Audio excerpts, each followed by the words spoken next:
So we've got lots and lots of Welsh poppies, lots of alliums. At the back is the Allium Christophii, which is really lovely, and it's so sparkly, this one. And then I've also got like this, the sort of regular purple sensation ones as well. So yeah, I love alliums. I need to plant more every year. These were planted last autumn. Ooh, that's good timing. Yeah, so I think foxgloves and alliums are definitely star of the moment. I don't know what will happen if these pink gym ones self-seed. I don't know if they'll self-seed true or not, but I suppose maybe we'll find out.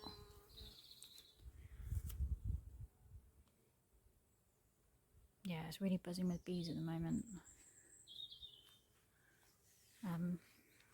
So over here, the Nigella looks like it's about to pop. I'll come over here so my shadow's not in the way, but yeah, it's loads and loads of buds, you can see. Ooh, I just spotted a peony just opening. I'll see if I can get closer without treading on things, because it's right at the back. And I will do another video when this is like fully in bloom, but how gorgeous is that? I mean, they're so fleeting, aren't they? This, I think I've said before, if you've watched my previous videos, this peony, I actually bought a bowl of beauty, but it turned out that it's not a bowl of beauty peony. I think it's a Sarah Bernhardt. I'm not sure if I pronounced that correctly. Try and get closer. Yeah, they just remind me, I've said it before, they just remind me of desserts, like ice cream and yeah.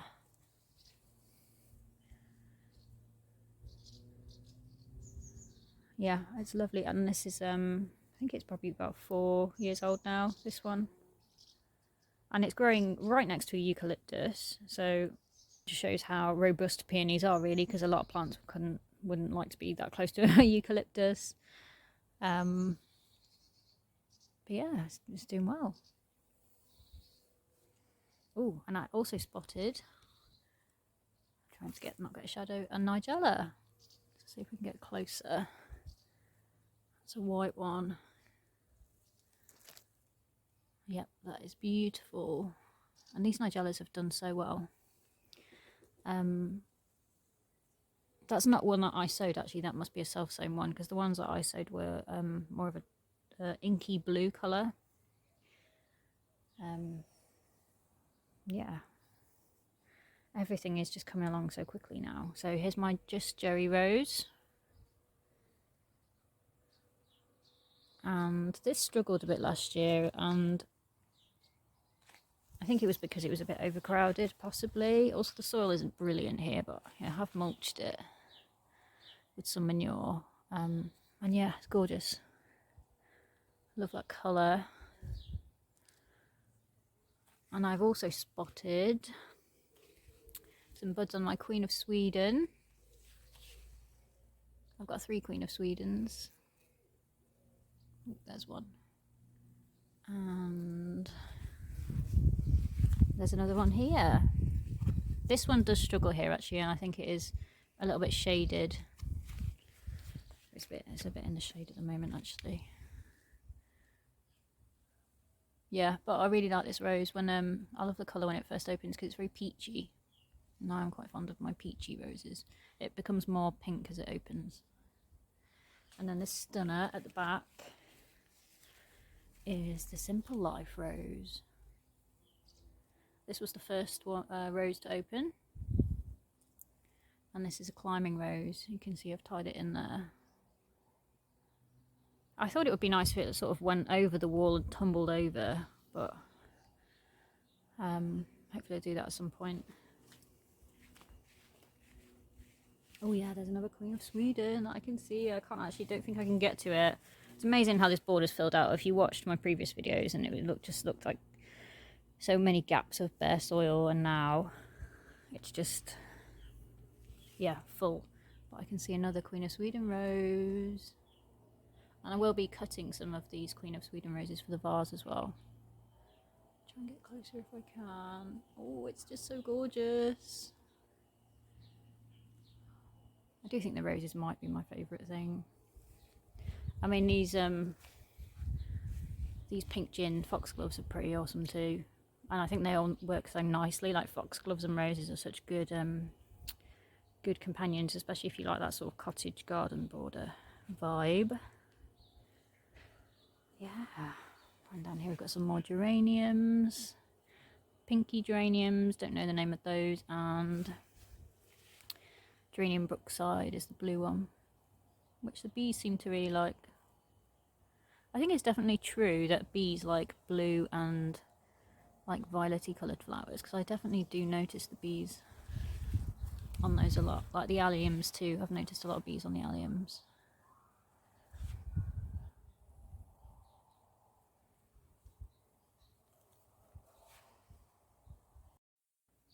Here is my strawberry patch. I only made this up like probably a month or so ago, so I wasn't expecting a huge amount of strawberries this year, but obviously you can see we have one. I picked a few others this morning.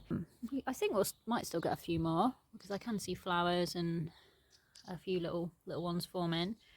But yeah, I've dotted a few calendula in between the strawberry plants just so there's something there, and a sunflower at the back as well. Oh, and here are my ranunculus, which are finished now, and I cut the last few yesterday or the day before, so these are pretty much gone over now, but I thought I'll show them to you. So these orange ones, I said before that they were from last year, and they survived the winter and came up again this year without me having to do anything. Yeah, that's quite a nice surprise. The ones that I planted that were new were white ones, and I got a few off those, and I also had a lovely pink one as well that was also from last year. So I've had a few flowers. Yeah, they are lovely. I don't know if I will grow ranunculus every year because they are a lot of work. You do have to work hard overwintering them.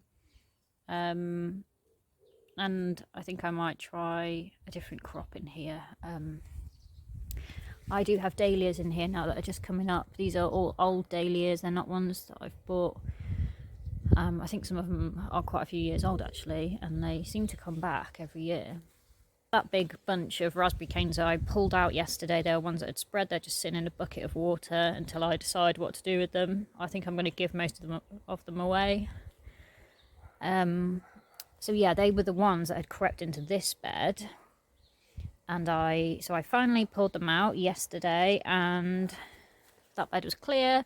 So I have planted in some squash plants, some more sunflowers at the back, and some squash. This is a variety called buttercup squash, and this is my first year growing squash, so I am quite aware that these are probably, this bed is I think it's about a metre squared, or about 120 actually, and I do think they're going to be too close together because I know that they get absolutely massive, but I actually don't have anywhere else to put them, so I thought I'll just put them in there. We'll see how we go. And I'm wondering if I can create like a frame so maybe they can grow up vertically. But yeah, so that's something I'm working on right now.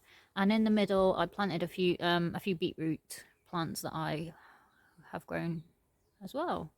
So hopefully the beetroot will grow before these squash plants take over. There's the raspberries. There's the ones that are staying where they are. Yeah, loads and loads of fruits on those that are growing, so can't wait till they're ready to harvest, because I love raspberries. Blueberries looking good. Yeah, lots of fruits on those coming, so that's brilliant. I really should get more blueberry plants because I do like them a lot. And down here we've got some tomatoes, which I've got far too many. I need to get rid of them. Well, give them away hopefully. I've got sunflowers, chilies. I think these are all chilies. That's a courgette. that's some Scabiosa. So I've got a few flowers and things in between, like Scabiosa, yeah, calendula, things like that. Yeah, some more sunflowers, more chilies. I actually gave up labelling things because I had so many things. But most of the crops that I have grown, I have only grown one variety of, and I can tell them apart. Although yesterday I did struggle to tell my squash plants from my cucumber plants apart because they do look so similar. Of course they do, but they were. I could remember the pots that I'd put them in, so hopefully I've got that right. I've also got Rudbeckia, some Rudbeckia plants there. That's Rudbeckia marmalade. That one. Yeah, those are courgettes. There's nothing really in the greenhouse except for chilies. So they're coming along quite nicely. I've got chilies and cucumber. There's 2 cucumber plants there and one there. It's my first year growing cucumbers. So any tips for that would be really good. I think these might stay in the greenhouse, and I'll going to create something that they can climb up. Yeah, and the chilies will be fine. I'll just pop them on, possibly sell a few. So they're doing good. I've got my sweet peas out here. More chilies. That's the chili. That's the vampire chili that I've mentioned before. So yeah, really looking to see how that's going to turn out. Sweet peas are well, they're not flowering. They're budding up now. So hopefully I'll get flowers in June. Yeah, and I think that's it for what I'm growing, apart from this area is a mess because I'm going to redo this border. I'm trying to kill off the grass. Foxgloves. So these are foxgloves, Digitalis Dalmatian peach, and I've still got loads of those to prick out. And I showed you these last time, and yeah, I thought they weren't going to come, and now I've got like 1 million of them. So, and they're going to go. This is a shade border that I'm creating. So most of these, well, not all of them because there's so many, but a lot of them will go in this border next to things like ferns and hydrangeas. See, there's a hydrangea, things like that. So my job for today, well, one of my jobs, I've actually got a huge list, is to refresh this pond a little bit. So I created this pond a year ago, and I planted a few plants in it at the time, and most of them haven't really survived. A few of them have, so I can see the mare's tail there. That's an oxygenator. This is a primula, I think, but it hasn't really done much. So I decided I needed a few pond plants, so I treated myself. This morning I went to the Blue Diamond Garden Centre in Shrewsbury, got myself some pond plants because they've got like a little aquatic centre there. So I've bought an iris, the wild irises that you see. So I've got one of those, and this is a water mint because I do love mint, and I think they look really pretty when they flower as well. So that's a marginal plant, and I've got this one which is an oxygenating plant. Yeah, so these two will be marginal, so I'll have to keep them slightly higher up in the pond. I'll have to place them on top of some bricks or something. And then this one will be more submerged. This is a oxygenator called, oh god, Myria phylum red stem. There you go. So that should keep my little friend Lemon happy. Here's the pond now. So I have, I took out most of the water, and then I could see the bottom, so I could position the plants correctly. So the marginal plants, obviously you can see like the iris and the water mint, whatever that is. They're obviously a bit raised. They are on top of some upturned plant pots. And then the new oxygenator that I bought it's actually quite far down the bottom, but obviously the leaves are sort of floating up. And you can see the mare's tail as well now that it was already in there.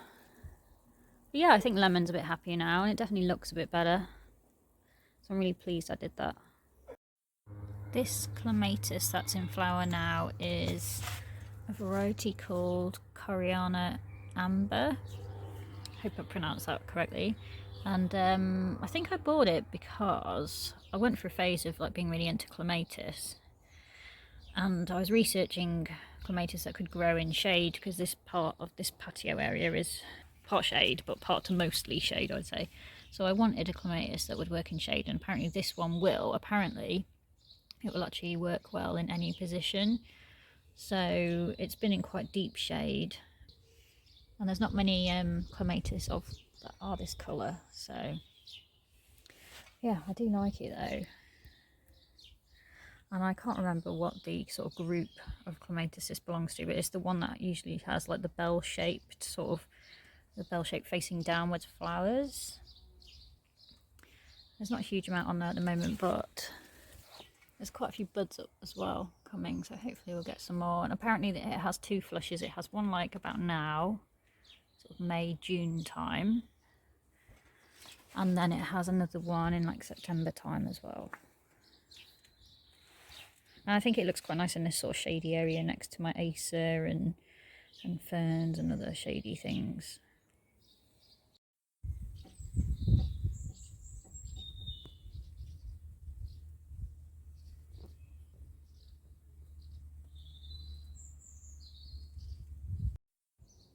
Oh, look at this little cutie pie. Does love a little sunbathe.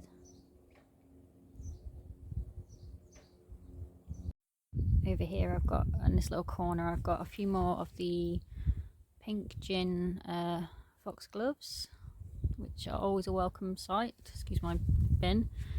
And then I've got this black lace elder, which is getting some nice flower buds on. So I look forward to showing you that when it's in flower. And then in my little gravel garden area, because it's full sun, I've said before, I like to go for a little Mediterranean vibe. So I've got lots of terracotta, and I've got an olive tree. I've got my fig tree over there, which is doing really, really well. Absolutely loves this corner. It's huge and it's got lots of figs on, which is great. Hopefully they'll ripen nicely. There I've got some sweet peas. I've got a Thunbergia. There's sweet peas in there, Thunbergia in that one. Neither of those are in flower yet. But my favourite thing out here at the moment is the Erigeron under the olive tree. I just love it. I also put a little lobelia plant on that side as well. But I really hope that these little Erigeron daisies self-seed everywhere, because I just love them so much. Remind me of Cornwall. So yeah, if they could self-seed in every little nook and cranny around here, that'd be great. I'm going to crack on with some pricking out now, because I've got absolutely loads to do. I've got so much that it's overwhelming, and I've just got too much stuff.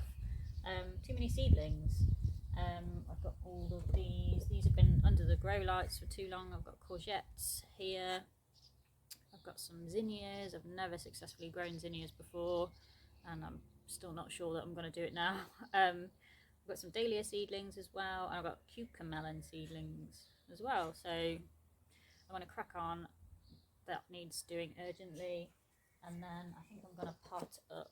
I treated myself to a little terracotta pot, and I think I'm going to put maybe this like thyme in it, because I do really love a terracotta pot, and I've started getting into things that are a little bit traily, and I've also got this Rudbeckia that I grew from seed, and I thought maybe they look nice together, maybe a little something else as well. Yeah, so I'm going to crack on and do those jobs now. I hope you have a wonderful rest of your day or evening, and I look forward to seeing you again soon. Bye. Before we actually end the video, this Just Joey has come out a little bit more now. It's later in the day, and I thought it was worth showing you it. So this is it in full bloom. And I'm not sure this camera is really good at picking up the colour, and the sun is shining directly on it now, but at least you can see the lovely soft flowy shape of the petals, which is something I really like about this. And now you can see the lovely golden stamen inside as well. We've got a few more buds I can see. So yeah, hopefully this rose will do a lot better this year in this position. Oh, the other thing I wanted to add just before I sign off is, ooh, look at these more Queen of Sweden have come out. Yeah. So anyway, the point I was making before I got distracted by those beautiful roses was that if you noticed all these bits of blue around this area on these raised beds, is because of this massive, oh, just trod on Beef's toy, this massive ceanothus that's hanging over the wall. And for some reason the petals just drop and cover this area of the garden, which is fine. It doesn't really do any harm, but I just thought I'd explain because somebody asked me once if they were like slug pellets, because they're like obviously blue, but no, they're definitely not slug pellets. I don't use slug pellets in the garden, so I just wanted to say that. Okay.